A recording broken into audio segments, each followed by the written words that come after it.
Alors, je voudrais demander à deux autres personnes, à Joël et Forsat, de venir, et puis à Robert Morez. Voilà, si vous pouvez venir tous les deux.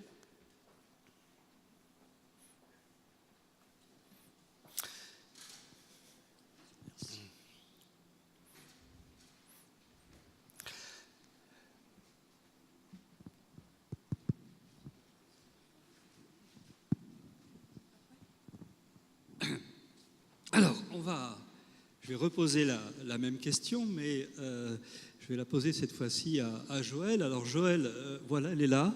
Joël, j'ai passé un temps infini sur Internet à essayer de te trouver. Tu es tellement modeste que tu es une des rares personnes sur Terre qui n'a pas sa photo sur Internet, mais tu as fait un très très gros travail sur les lycées, d'où ici cette photo, tu es peut-être au milieu.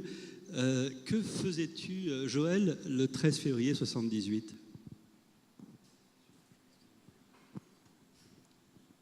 Euh, 78, je vais faire comme Maryse, je vais un petit peu décaler parce que c'est en fait en 79 que ça a commencé pour moi. En 79, je terminais mes études d'ingénieur et je suis partie faire un an d'études aux États-Unis, à Berkeley, et j'ai découvert là-bas des cours d'énergie solaire. Et en fait, chose que je ne savais même pas, enfin, comment dire, tout ce que j'avais fait comme études d'ingénieur, c'était pas mon avenir, construire des ponts, des routes, des barrages. Et là, j'ai trouvé du sens, en fait. J'ai trouvé ces cours d'énergie solaire et c'est là que... Et puis ça a pu arrêter, quoi. À partir de là, j'ai fait une recherche sur le... Ensuite, une recherche sur le stockage intersaisonnier d'énergie solaire pour l'habitat. Incroyable, hein, déjà à l'époque, il y a 40 ans. Et après, je suis partie aux Antilles. Je dis juste, je ne vais pas tout faire, hein. Juste pour dire le cheminement, je suis partie aux Antilles en bateau, travailler pour la FME, donc l'Agence française de la maîtrise de l'énergie. Et là, j'ai su que, deuxième révélation, en fait, que tout passait par les économies d'énergie.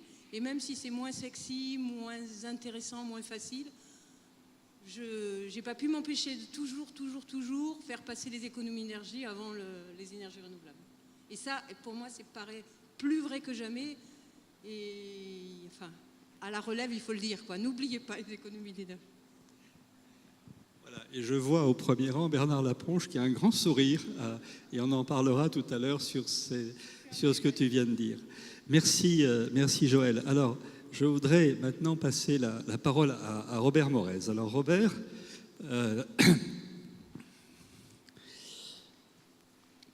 il est là, Robert, ici, il est à gauche, hein, mais en même temps, quand même, tu me permettras de dire que tu viens d'écrire tes mémoires, qui sont les mémoires d'un bourricot. C'est un selfie, voilà. C'est un selfie.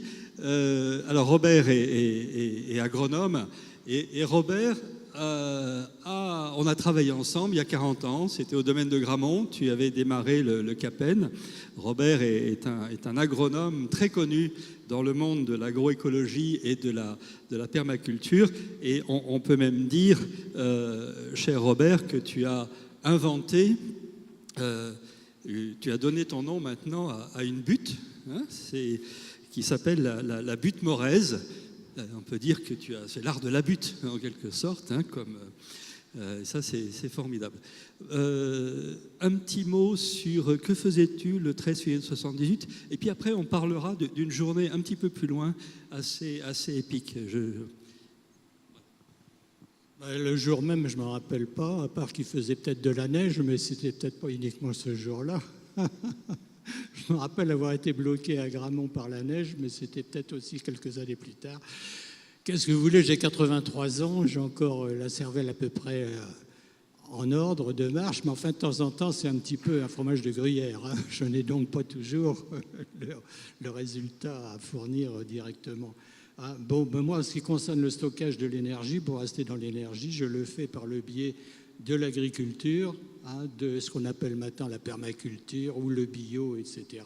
C'est-à-dire je stocke l'énergie et le carbone dans le sol, et autour du sol par le biais de la photosynthèse, si je pose m'exprimer ainsi. Robert, je voudrais qu'on parle ensemble d'une journée assez étonnante que tu as vécue. Et donc j'ai retrouvé une photo ici. Cette journée, c'est l'inauguration du four solaire. Et alors, de façon extraordinaire, cette journée-là a failli être le début du four solaire, mais en même temps la fin. Et vous voyez ici, alors Robert, je pense qu'il est là, et vous voyez ici la haute stature de Georges Frêche. Donc imaginez, inauguration du four solaire, et puis, très malin, on s'est dit, eh bien, au lieu de couper un ruban, on va mettre au foyer du four solaire une bouteille de champagne. On va amener l'ensemble des héliostats vers la bouteille de champagne. Le bouchon va sauter, puisque le champagne aura pris un peu de température, sous les applaudissements. Robert, tu étais là, tu étais présent, qu'est-ce qui s'est passé ? Tout simplement, c'est qu'on ne s'était pas rappelé que le député maire, qui était un homme fort érudit, aimait beaucoup parler. Et donc, on avait fait la veille, on avait fait la répétition de ce qui allait se passer le jour de l'inauguration, c'est-à-dire qu'on avait placé une bouteille, je ne sais plus si c'était du champagne millésimé ou du mousseux, à l'endroit où les rayons du soleil, une fois qu'on avait manœuvré les différents panneaux, devaient faire éclater gentiment cette bouteille. Et ça avait très bien marché, la bouteille avait explosé gentiment. Mais donc, le jour de l'inauguration, le député maire avait tenu le crachoir pendant plus d'une demi-heure. Et moi, je voyais avec un peu d'appréhension la bouteille en plein soleil en me disant « Aïe, aïe, aïe, qu'est-ce que ça va donner lorsqu'on va faire bouger les miroirs ?» Donc, tout le monde applaudit et Georges Frêche termine son discours.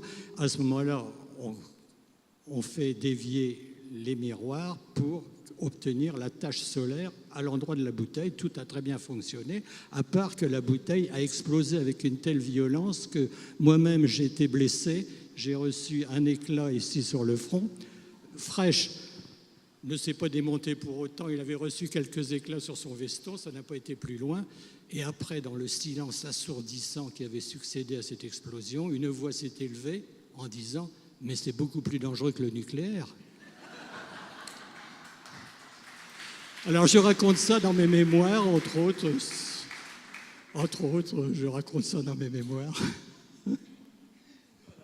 Merci Robert, tu es témoin miraculé. On a ensuite, après, alors tu avais du sang partout, ça coulait, donc on t'a exfiltré discrètement. Enfin voilà, on a failli donc ne pas...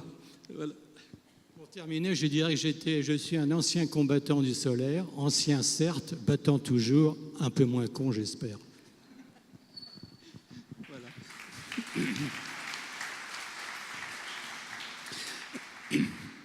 Merci Robert.